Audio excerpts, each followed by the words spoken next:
Hey everybody, what's going on? It is James here with Crypto Common Sense, and I wanted to sit down today and shoot a video regarding technical analysis and just how powerful it is. And in this video, I'm going to teach you some technical analysis that will greatly benefit you, and I'm going to do it for free. Before I jump into the content, please do me a huge favor, hit that thumbs up button, make sure to subscribe to the channel, and of course, make sure to leave me a comment. Comments help with the YouTube algorithm. The more people that see these videos, the more videos I can do. I'm really interested in helping people learn how to navigate the markets. I'm interested in helping them at no charge. So in this video, I'm going to talk about a chart. We're going to talk about a couple charts possibly, but I'm going to reference this post that I made. This post is actually from back on June 14th of 2022, so about 11 days ago. The post itself was actually referencing an earlier post from March 15th of 2022. And in that earlier post, I had hypothesized that people wanting to build homes are probably due for a break on the cost of lumber. And that hypothesis was based off of the fact that lumber was actually retesting its golden pocket, what I nicknamed the hodler's soul crushing zone. About 3 years ago in crypto, I started calling it that because it's where people got hopeful and often would be loading up on coins thinking they were going higher, and then they would just turn around and dump. And so right after I made this post in March of 2022, you can see that lumber did indeed crash, crashed over 50%. And so I was commenting on Facebook that, lumber's doing what we would have expected. And a cousin of mine, asked me about whether he should wait basically to build a deck. And my reply to that was, well, it would certainly be nice, right? I've been waiting to replace my own deck for about 18 years. The bulk of the move has now played out. I was talking about the down move. And if you read on, what I was actually saying was that I felt like there was still room for 20 to 30% more downside, but I felt like we were probably going to see a counter rally bounce first. Now that post and that reply was on June 14th of this year. If we go take a look at a lumber chart and we zoom in to June 14th, we will see that is exactly what happened. We got this move back up, and it was a fairly decent move. It was about right at 18%. That's a huge move in lumber, okay? And it happened over the course of about 6 days.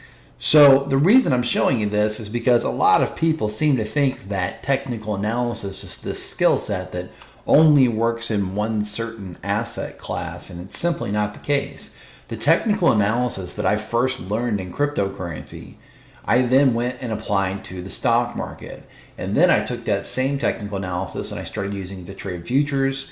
And then I took the same technical analysis and I also used it to trade Forex. So I'm able to trade pretty much any market as long as there is a chart that I can look at and that I can apply some technical analysis to. So let's talk about the technical analysis that I used in order to make these lumber predictions. We're going to break away from Bitcoin today, even though I have even more calls on Bitcoin, but really, really simple stuff, okay?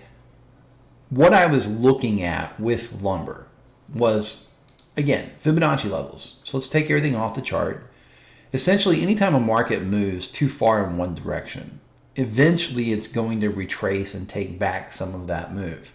It's almost impossible to know exactly when that is, but once it starts to happen, then we can start to apply some logic and say, this is what happens more often than not in these types of situations. So for example, when lumber ran up in March of 2020, all the way up to these crazy all-time highs, and this was a crazy move, right? Almost 600% increase in lumber.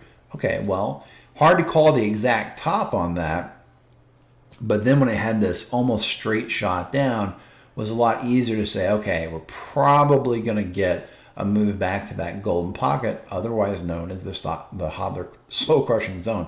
I can't talk today. So then we can do something like this. We can go over here, we can click on Fibonacci Retracements. We can attach those to the all-time high. We can pull them down to the pivot low, right? This is where the market pivoted and started going back up. And then what we're looking for is we're looking for a move back to this zone between the 61.8 Fibonacci level and the 78.6.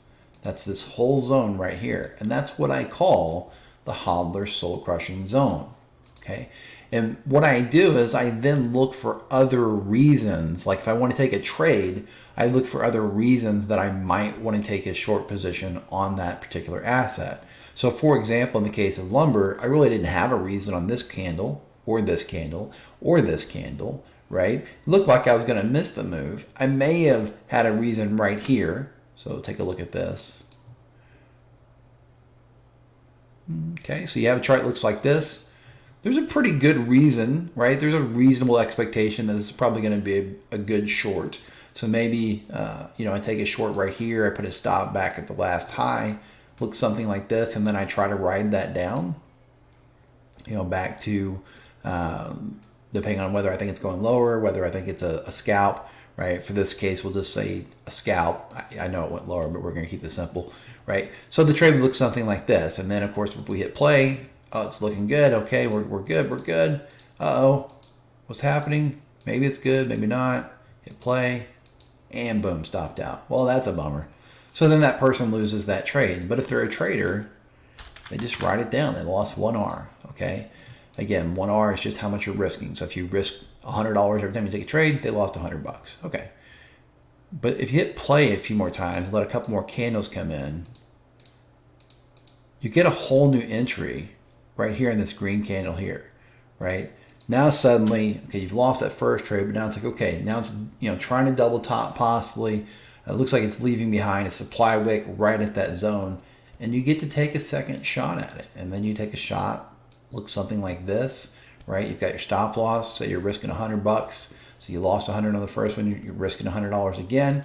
And then you pull this down for a bare minimum of 2 to 1. You say, hey, I think it's going to at least go back down and retest this old high back here. And then hit play. And there you go. So then this person makes 2R if they close the trade, right? So if they lost 100, made 200. Life is good. And it's just rinse and repeat. This happens to be a weekly chart. So of course, making $100 or $200 on a weekly chart is not all that exciting. But the same exact thing works on 5-minute charts and 15-minute charts and all the different time frames. And if you are doing this, right, you're normally trading multiple assets, or you're normally trading, with enough money that you're risking more than $100 on a trade. If you have just for easy math, let's say that you have a $10,000 trade fund, and you're taking larger swing trades. These are weekly candlesticks. If you're taking swing trades, a lot of times you're going to risk 3 to 5%, right? On day trades, it's 1 to 3%. But on swing trades, you may risk as much as 5%. So if you have a $10,000 fund, you may be risking $500 on each of these trades, meaning you lost $500 here, but you made $1,000 here. Or if you have, for example, $100,000 that you have earmarked for trading, you may have been risking $5,000 per trade. So you lost $5,000 here, but made $10,000 here, so on and so forth.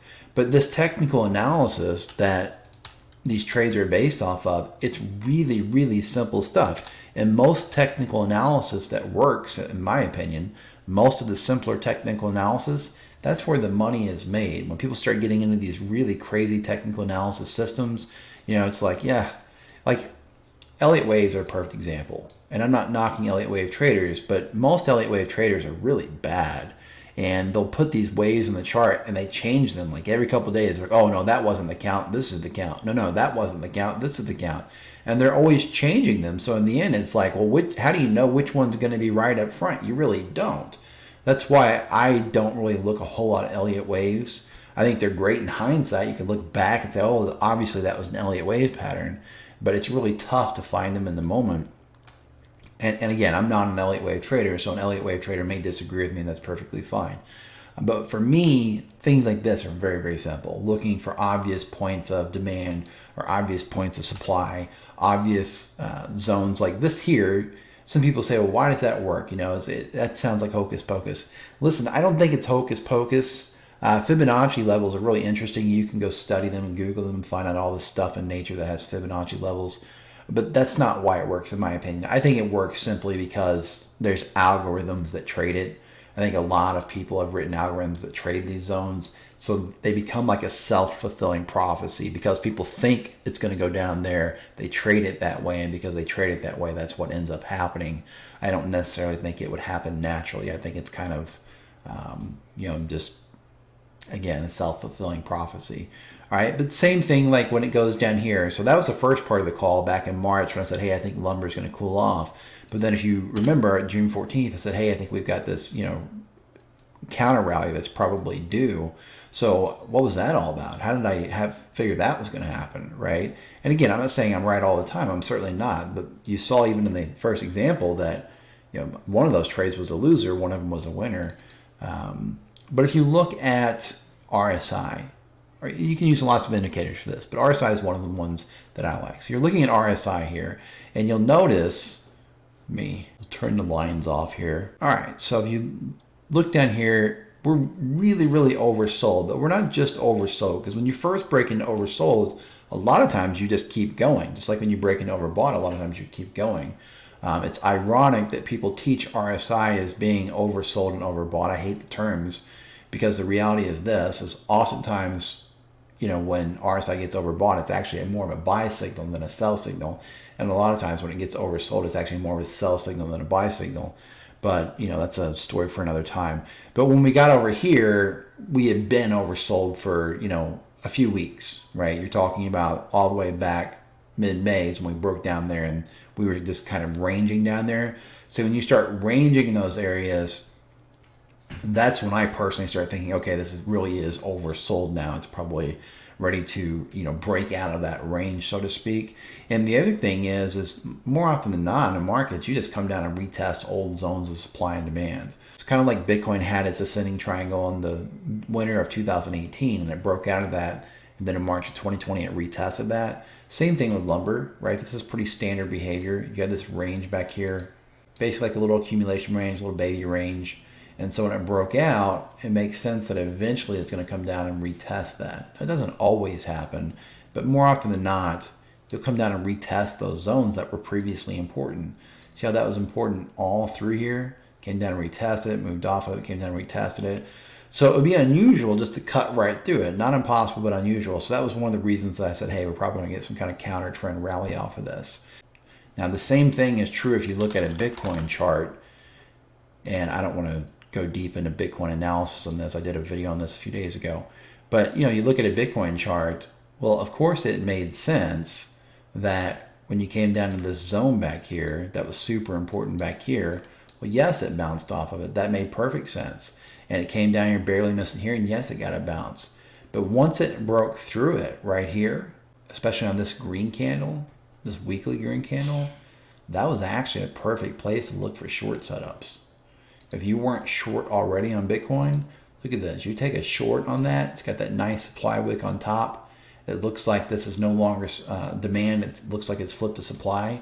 And then you just take a little trade there. There's your bare minimum 2-to-1 right there, right? There's a 3-to-1. There's a 4-to-1. At the very bottom, it was a nearly 5-to-1. So if you risk, say, $500 up here, boom. Almost $2,500 potential profit if you're still sitting in the trade. Right now, you're up over $1,500. So why did it bounce where it bounced at? Well, remember we talked about markets like to go retest old levels that were important. What was that level? Well, that was the all-time high in 2017. So yes, it retested it. And yes, there was a reaction there. And again, it's not magical. It's not that it just, it has to react there. It's the reason that it reacts is because there are people who think this is going to be support. And maybe they're right, maybe they're not. We don't know yet. But there's enough people who think that's going to be support that the market is going to pause there, and there's going to be a battle fought, so to speak, right, between bulls and bears. There are going to be bulls who think it's support. There will be bears who do not think it's going to hold as support. And so there's going to be some kind of equilibrium achieved where it's going to pause momentarily. And then whoever wins that battle, if it's the bulls, they're probably going to go back up and retest the zone. If it's the bears, then they're probably going to go down where? Well, the next logical place will be somewhere in this area here, right? Where there's support back here. So it would just continue going down. Now, I'm hoping, and this is what I hope, but I personally hope it goes here first, because then I get a chance to short it. If it just goes straight down from here, then I have some puts on Bitcoin, but that's about it. And puts, of course, make money if the market goes down. So I would make money, but not as much as I'd like to. So a lot of times what you'll see is you'll just see the market ping-ponging between these levels. So for example, this might go here, okay, now there's supply, a lot of people wanting to sell, and then go here down to this level, down around like 12K down here. And then there's going to be another battle fought if it gets there, because there will be people who think that's support and that's going to be a long-term buying opportunity where, they buy before Bitcoin goes up to, whatever it goes up to, 100,000, 200,000, 500,000, whatever people are saying these days. There will be other people who think that it's probably not going to bounce and go back up from there. And so there'll be a battle fought. And if the bulls win, you'll probably see a bottom. You'll probably see a new bull run.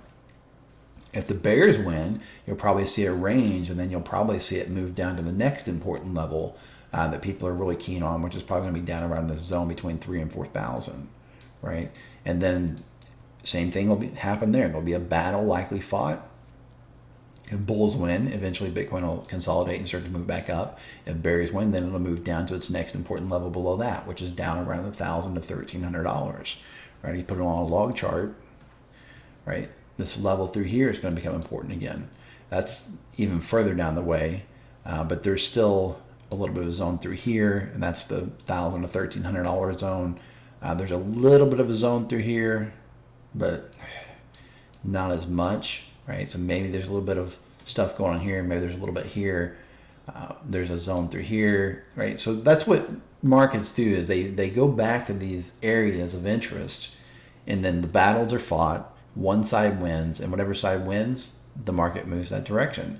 And again, if you're between levels, you normally ping pong. Like here, if this gets pushed up, it'll ping pong back up to this level, and then it'll either get rejected and move down, or if it breaks through this level will flip back to support, and it might do something like this, where it comes down, retests it, and does this, right? So once you understand that, and you can look at any chart and see those zones, suddenly you have an opportunity to make money in any market, right? See how this was just like Bitcoin, it came down to that area, came down and retested, and then blasted off of it. Now it's retesting it again. Or if you look at gold, right? Look at gold. Let's zoom in on gold a bit, right? Look at gold from the top. This is back in 2011, I think. Yeah, 2011. Pull it down to the bottom, and where did it consolidate at? Right between 61.8 and 78.6, the hodler soul crushing zone, right? Couldn't break through it, and what happened? It collapsed. Just like lumber, just like Bitcoin, just like so many assets over the years. That's literally what they do. Now, if it had broke through that, it's likely that it would have flipped to support, and it would have moved up and used it as a level of demand, but it didn't. It fell through it. By the way, just to be clear, that works in reverse too. If you draw the Fibonacci levels, if you're bullish on an asset and you draw the Fibonacci levels,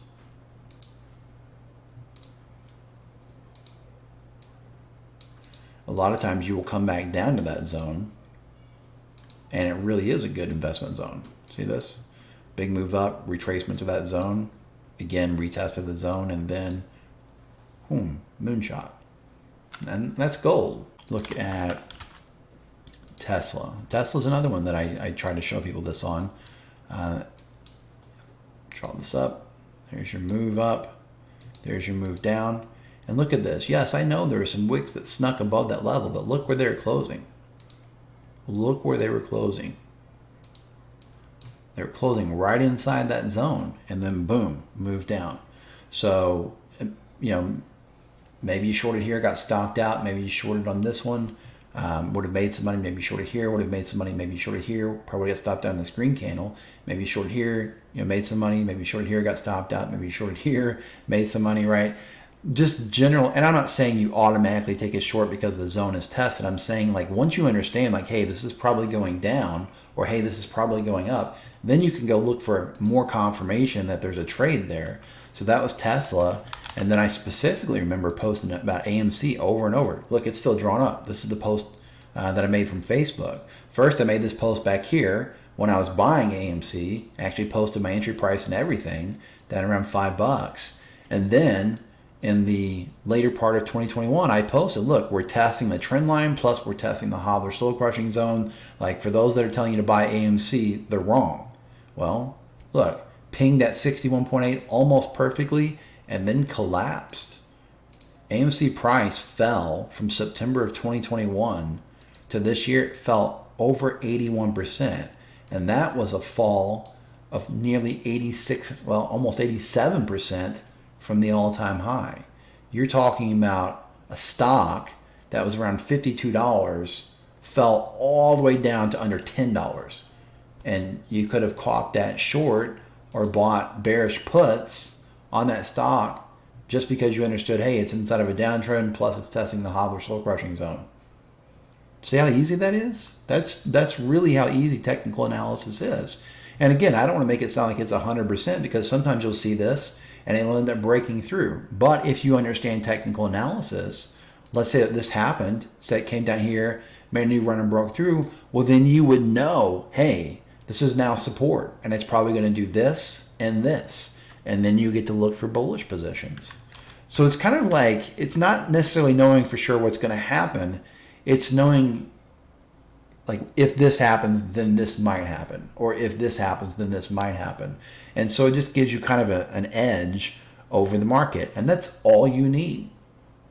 You only need a very, very small edge to be very, very successful as a trader, right? The rest of it's simply a matter of just getting yourself to follow the system and pull the trigger when there's an opportunity that presents itself. If you see these opportunities, but then you don't act on them, well, then it's just really, mental masturbation and nothing else. All right, so with all that being said, for those of you that just don't want to take the time to learn technical analysis, or maybe you have struggled with learning technical analysis in the past, you could take the easier route and simply grab my indicator, which does a lot of the heavy lifting for you.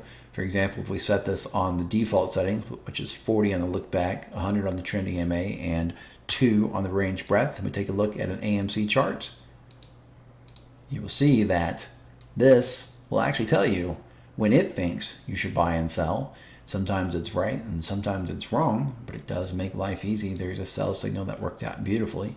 Buy signal that we don't know if it's going to work out or not. This buy signal actually would have failed.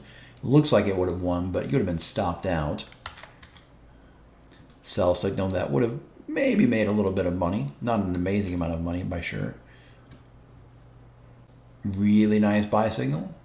Bad sell signal. Really nice buy signal. Really nice sell signal, so on and so forth. So this is a script that I wrote that literally just does a lot of the heavy lifting for me. It takes several different factors into account, does it faster than I possibly could with human eyes, and then spits out these signals. And these can be set up so that you get alerts through TradingView so that you can take these trades if you're watching the chart.